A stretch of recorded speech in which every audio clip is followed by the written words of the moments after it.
How to blur text in CapCut PC. Hi everyone, I'm here to assist you today. Without any delay, let's jump right in. First, open CapCut on your device. Import the picture or video. After that, click on Text at the top. Then add your text and then type in what you want to add to your text. Then click on Effects at the top, which is on the left side. Then in here, search for blur effect.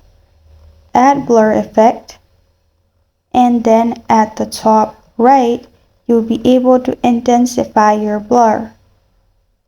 Then click on mask at the top. Add mask, and make sure you've chose rectangle, and then scroll down to mask settings, and there click on reverse, and then resize your blur, and you're good to go. This is how to blur text in CapCut PC. Thank you for joining me today. If this video helps you out, please leave a like and subscribe for more. Got a question or want to suggest a topic? Comment below. Thank you for watching.